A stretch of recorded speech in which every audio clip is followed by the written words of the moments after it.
Dakar. Promoting dialogue. It's midday in Dakar and 1 p.m. in Cotonou. Good afternoon and welcome to Newslink, coming to you live on West Africa Democracy Radio, broadcasting on 94.9 FM and worldwide at wadr.org. First, our top stories. Nigerian government scraps major tertiary entrance examination. Every qualified Nigerian should have a fair opportunity to pursue higher education. Authorities in Mali urge stronger collaboration with media to win the fight against insurgency. Sierra Leonean government begins construction of animal and livestock quarantine centers in border areas. And so we want to see how we can able to place a facility so that we can able to screen and make sure we to at least able to prevent the introduction of diseases into the country. And France announces 23 billion euro investment in Africa. Please stay tuned for the details of these stories and more. On the news, this is Veronique Joy. Thank you for joining us. This afternoon, we begin in Guinea, where the appeals chamber of the Court for the Repression of Economic and Financial Offences yesterday heard former Prime Minister Ibrahima Kassore Fofana from his hospital bed at the Pasteur Institute. Defense lawyers welcomed the court's decision to hold the hearing in a medical facility, saying it allowed their client to finally appear before the court. However, they criticized the prosecution for introducing documents they say were never examined during the initial trial. Christopher Teacher tells us more. It was shortly after 1 p.m. when magistrates and lawyers from the different parties in the trial left the Pasteur Clinic following the hearing. As he exited, Special Prosecutor Alphonse Charles Wright declined to comment. On the defense side, the hearing was described as historic. Lawyers said the court's decision to relocate the proceedings allowed the former Guinean Prime Minister to answer before the court after 4 years in detention. However, defense lawyer Sidiki Berete accused the prosecution of pursuing what he called a new strategy aimed at securing his client's conviction. The case file has been overloaded with documents, including reports such as the ODEF investigation. Kassore was never questioned by investigators from the Office for the Repression of Economic and Financial Crimes and never had the opportunity to give his version of the facts. The file is full of insertions and fabricated reports from all sides aimed at securing his conviction without allowing him to properly defend himself in an adversarial process. This is serious for a public. For the civil party, however, the prosecution's move is not illegal and is part of efforts to establish the truth. There were difficulties when the special prosecutor began referring to a document. Mr. Kassore's lawyer stated that they do not have access to that document. The court will therefore make another decision so that proceedings can continue here at the hospital.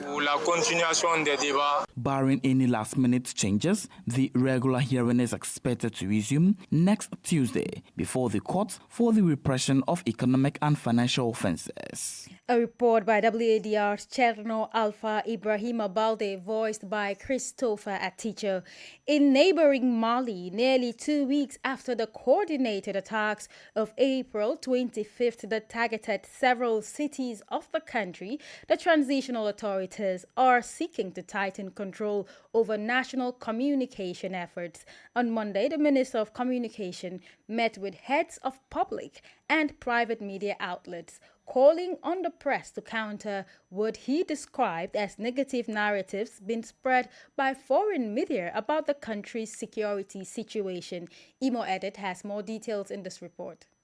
Speaking to journalists at the press house in Bamako, the Minister of Communication stressed the role of the media in the current security context. For Alamdu Ag Iliene, the fight against terrorism is not limited to the military field alone, calling on Malian journalists to prioritize information considered reliable and official to preserve national unity. In the context marked by major security information and social challenges, the role of communication actors is crucial for the stability of the country, national cohesion, and the preservation of national unity. Faced with disinformation campaigns, manipulation, and attempts at destabilization, it is more necessary than ever to maintain a responsible media space, remain highly vigilant against information manipulation, and continue to fully play our role of responsibly informing the population. The meeting also allowed representatives of professional media organizations to present their concerns. Through this meeting, the Malian authorities are showing their determination to strengthen their communication strategy in a security context still marked by recurring attacks by armed groups. A report by our Bamako correspondent Aliu Cham and voiced by Imo Edit. Now, looking at the education sector, first in Nigeria, the federal government has scrapped the unified tertiary matriculation examination requirement for candidates seeking admission into education programs across the country. The government says the reform is aimed at expanding access to teacher education and improving enrollment in colleges of education. WADR's Yechenu Sasitu reports. The announcement was made during the 2026 policy meeting on admissions to tertiary institutions held in Abuja, where education stakeholders reviewed admission processes and reforms within the sector. Minister of Education Tunji Alausa says candidates seeking admission into NCE programs with a minimum of 4 credit passes will no longer be required to sit for the UTME examination. At the heart of this effort lies a fundamental commitment that every qualified Nigerian should have a fair opportunity to pursue higher education, that such opportunity must be anchored on merit, transparency, and institutional integrity. Meanwhile, Minister of State for Education, Suweiba Ahmed, stressed the need for transparency and fairness in the admission process. This policy meeting remains one of the most significant events in our education calendar because it brings together critical stakeholders to collectively deliberate on admission guidelines, institutional capacities, quality assurance, and access to tertiary education in Nigeria. Officials say candidates will still be required to register with JAMB for screening and admission processing through the Central Admissions Processing System. The reform is expected to increase enrollment into colleges of education and help address the shortage of teachers across the country. For WADR, Yechenu Sasitu in Abuja. In Ghana, access to legal education is set to expand as President Mahama assents to legal education reform law. The passage of the new law will allow accredited institutions beyond Ghana School of Law to offer professional legal training. The reform is expected to ease years of congestion and limit admissions that left thousands of law graduates unable to account for their education.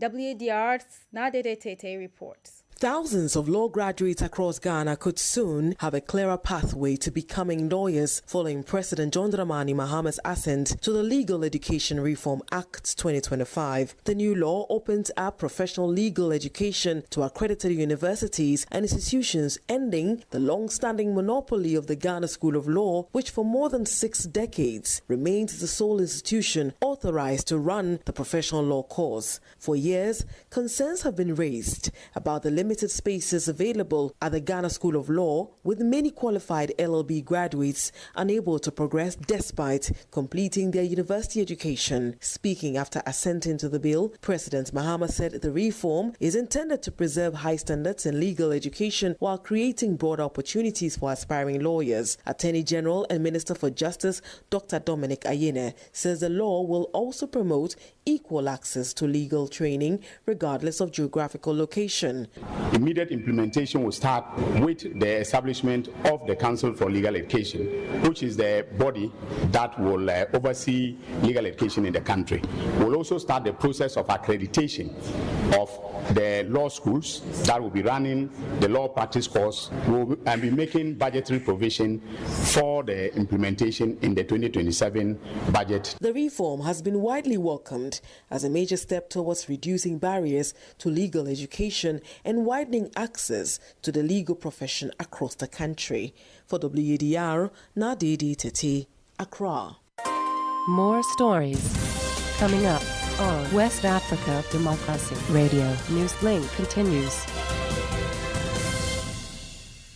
Now we head to the Gambia, where the 87th Ordinary Session of the African Commission on Human and People's Rights got underway on Monday, bringing together delegates from across the continent. However, ahead of the session, civil society groups, including the West Africa Civil Society Institute, in a separate meeting in Banjul, warned of rising human rights violations, political instability, and the impact of armed conflicts in several African countries.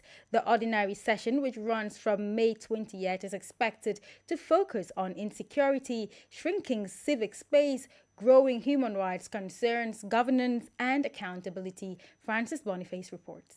The 87th Ordinary Session of the African Commission on Human and People's Rights is underway in Banjul, bringing together state representatives, civil society organizations, diplomats, and human rights advocates from across Africa. Gambia's Attorney General and Minister of Justice, Dauda Jallow, officially opened the session. The spirit of Banjul must travel far beyond these halls. The legacy of this commission will be measured not by the sophistication of its resolutions, but by the protection it delivers to the ordinary African women and children. May this 87th session be bold in its decisions, honest in its assessments, and precise in its demands. The public session serves as one of Africa's key platforms for reviewing the state of human rights on the continent and examining countries' commitments under the African Charter for Human and People's Rights. Idrissa Sow is chairperson of the Commission. Commission, through my voice, would like to reaffirm its commitment to enhance its cooperation with the Peace and Security Council of the African Union, and in that regard to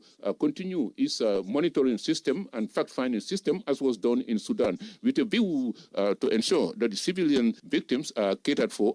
This year's discussions are expected to center on growing insecurity across parts of Africa, restrictions on civic space, democratic governance, and the protection of vulnerable groups, including women and human rights defenders. Dr. Zainatu Ajiman Rollins, second vice president of the Pan-African Parliament, also addressed the gathering. At the same time, however, we are also witnessing something very powerful across the continent. Citizens are demanding accountability. Young people are insisting on inclusion. Women are leading peace-building efforts in their communities, and ordinary Africans continue to believe in the promise of democracy and a more united continent. And this is why the work of the African Commission on Human and People's Rights remains so important. The 87th Ordinary Session of the African Commission on Human and People's Rights continues in Banjul until May 20th, with recommendations from the meeting expected to shape human rights advocacy and policy discussions across Africa. That was Francis Boniface with that report. More on rights issues. Rights advocates in Liberia are renewing calls for the adoption of a national human rights defense policy intended to strengthen democracy and accountability. Supporters say the policy would offer legal protection to activists, whistleblowers, and civil society groups who often face threats and intimidation for exposing abuses and corruption. The proposed policy has been before the Liberian government since 2022. WADR's Monrovia correspondent Abraham Parker reports. The Liberia Coalition of Human Rights Defenders is renewing calls for the Liberian government to adopt a national human rights defenders policies aimed at protecting activists and civil society actors. Speaking on the proposed framework, Adaman Dempster, Secretary General of the Civil Society Human Rights Advocacy Platform of Liberia, said human rights defenders have long operated without legal protection. We've seen in the past tough-talking human rights campaigners and human rights activists. Some of them went to jail, some were held, some of them were taken to court, and there have been no law to protect them. Moving forward in this dispensation, we thought that since Liberia is a party, a member and signatory to the Human Rights Defenders Declaration that was adopted in 1998, it is on the government's shoulder to draft laws or policy in place that will protect all human rights defenders. He noted that the policy process began in 2022 with support from the Office of the United Nations High Commissioner for Human Rights and international partners, and include measures to protect the defenders facing threats and intimidation. We did consultation in the counties. We brought everyone together to start the conversation on what could be a defined policy that will protect human rights defenders. So our effort from civil society is to bring up to speed that the government will have something to work on to be able to pass and protect all human rights defenders. The coalition says countries such as Sierra Leone, Guinea, and Cote d'Ivoire already have similar protections in place, urging Liberia to do the same. For Newslink on WADR, Abraham Parker, Monrovia.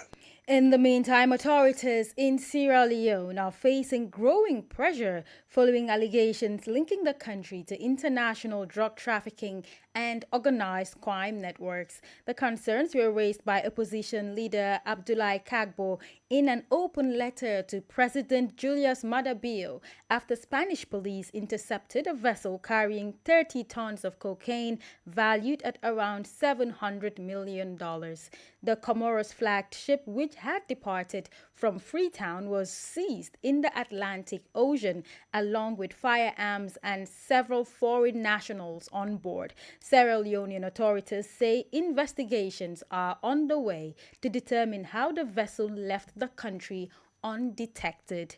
Staying in Sierra Leone, the Ministry of Agriculture and Food Security has announced plans to establish animal quarantine facilities in 2 communities neighboring Guinea. The initiative was communicated during a meeting with farmers, livestock traders, traditional and religious leaders, and local authorities from Cambia and Falaba district.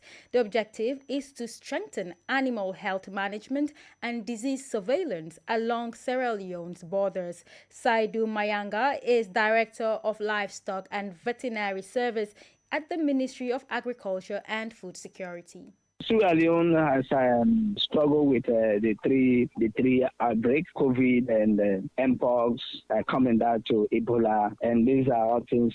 Even with the animals, we have anthrax in this country. Brucellosis, of course, nothing we can deny about, and there are a lot of signs of symptoms of diseases being identified in the country, and we are getting influx of animals moving from Guinea, from Mali to Guinea, and it comes to Sierra Leone, and most times move from Sierra Leone heading to Liberia. And so we want to see how we can able to place a facility so that we can able to screen and make sure we able to at least protect, able prevent the introduction of diseases into the country.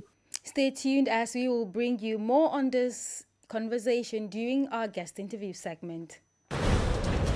You're listening to Newslink on West Africa Democracy Radio, broadcasting on 94.9 FM. Here's a reminder of our top stories. Nigerian government scraps major tertiary entrance examination. Authorities in Mali urge stronger collaboration with media to win the fight against insurgency. Sierra Leone government begins construction of animal and livestock quarantine centers in border areas. Still ahead in the news, France announces €23 billion investment for Africa. We also have the press review, guest interview, and the sports news. Stay with us. West Africa Democracy Radio. It's you speaking. In the meantime, member states of the Economic Community of West African States, ECOWAS, have recently adopted a new strategy aimed at strengthening regional integration and border security. The strategy was developed at the end of April and made public on Monday by the regional bloc. As Abdullahi Hassan reports, the policy also provides for the creation of a border information management platform. With support from the International Organization for Migration, ministers in charge of interior, immigration and border management from across the Economic Community of West African States met in Abidjan late last month to discuss regional border security and migration management. The meeting led to the launch of a new regional strategy aimed at strengthening integration and improving border security cooperation among member states.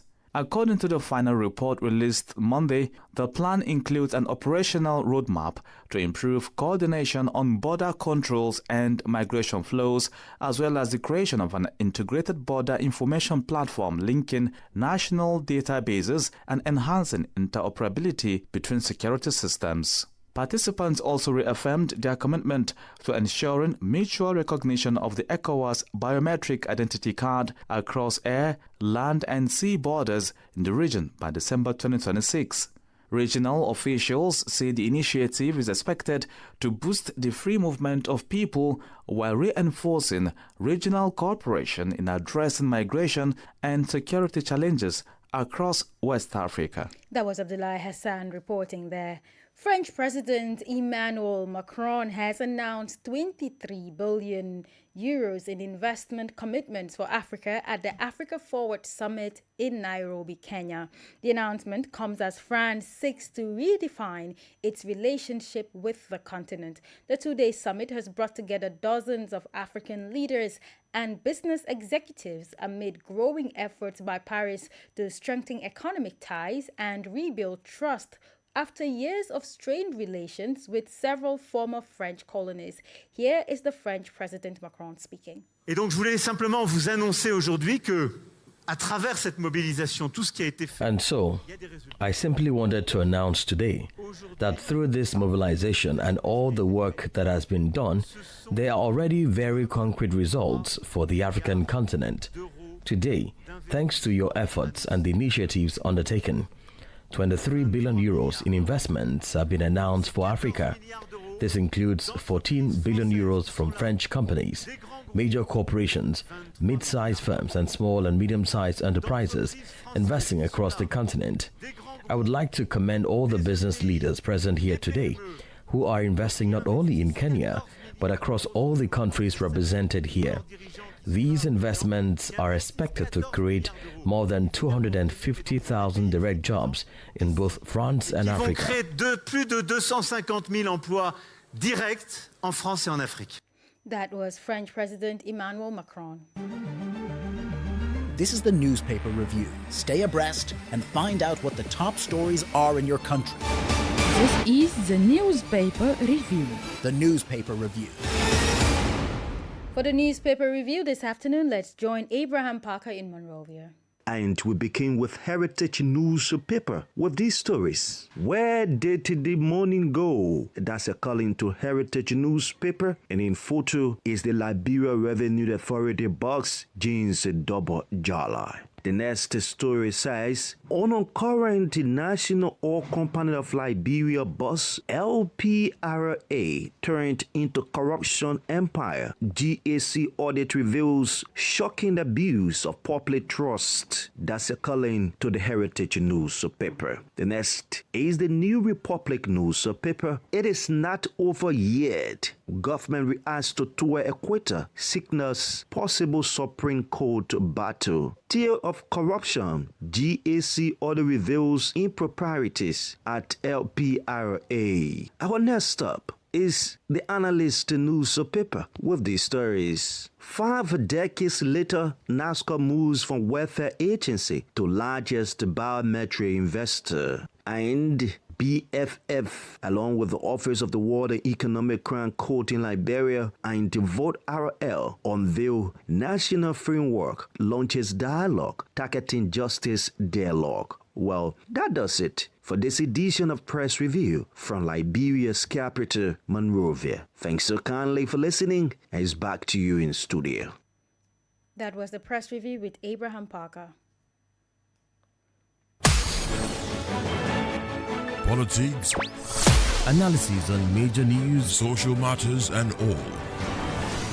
This is A Guest. Our guest this afternoon is Seydou Bamayang, the Director of Livestock and Veterinary Service at the Ministry of Agriculture and Food Security in Sierra Leone. He provides insights into the quarantine facilities that have been developed by the country. The quarantine facility, we are looking at a point of entry. Well, not a point of exit, but a point of entry. And Guinea happens to be our main source of entry for animal health, for animal products, as well as animal life animals. But within the Guinea border, we have over 300, more than 500 illegal crossing points. And we are placing like 2 or 3 as major point of entry from the Guinea to Sierra Leone. And so we are in the intention that we will do our border surveillance system. And so we will be able to direct incoming animals to that facility so that they can be screened before they get into the country. Remember, as you said, the Ebola as well as the COVID, we got catch of those diseases from the neighboring country. Guinea was where we got the Ebola from. And COVID also, we got it from the neighboring country. So it's of essence that we try to have something we could able to use as a point of center where we can able to screen our animals before coming to the country. Can you describe what these facilities or centers would look like? The good thing is I could not able to tell you details because we have decided to hire an international farm, to hire a farm, and that farm must have an international consultant who is a vet who has run a quarantine facility before. And so that vet will come and sit with us, able to identify all the equipment we need for those facilities, able to train our personnel how to use those facilities, and also support the government by sector how we can operationalize those facilities. So, of course, just like you are asking in the meeting, they told me, why can't we do this? I said, no, we haven't got the experience, and we cannot have those experienced personnel in country here because this facility, this kind of modern facility does not exist either in Liberia or Sierra Leone. So we needed somebody else who has hands-on experience on such a facility to come and able to support us design and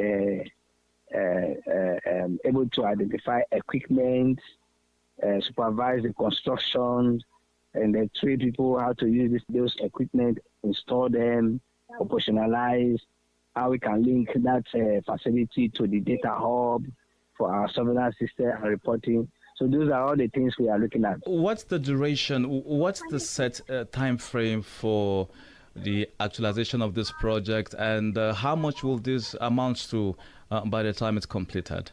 We are doing 3, but out of the 3, we are able to advance election and engagement meeting just recently for 2, which we had problem with the 1. But each of the facilities we are looking at around tentatively we are putting around $250,000 for one facility, and that's not the operationalization. So for just the construction is about $250,000, which we are placed aside, and that's it will be reviewed based on the consultant, because the consultant will be coming to look at the consultant as well as the farm that is coming to do a survey, do assessment, bid of quantity, and may come up with a realistic design as well as costing, and then that budget will be reviewed and probably to able to support the construction as well as the operationalization.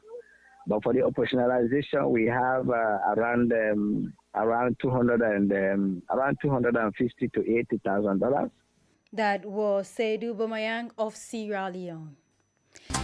And now to sports news, and the Senegalese lawmakers have adopted a new sports code replacing the 1984 charter in a near unanimous vote, 136 in favor, 1 abstention and no opposition. The reform is designed to modernize and strengthen the country's sports sector, aligning it with current needs in governance, professionalism and development. The code also promotes the professionalization of sports by recognizing sports companies, agencies, and leagues with the aim of growing the sports economy and creating jobs. That's all for sports news.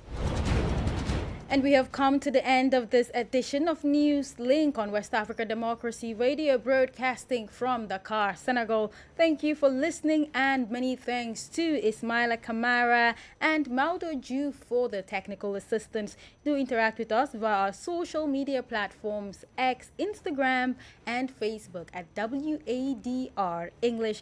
I am Veronica Njai. Good afternoon. We thank you for listening to Newslink in Nigeria on Love FM Abuja and Darling FM Owerri.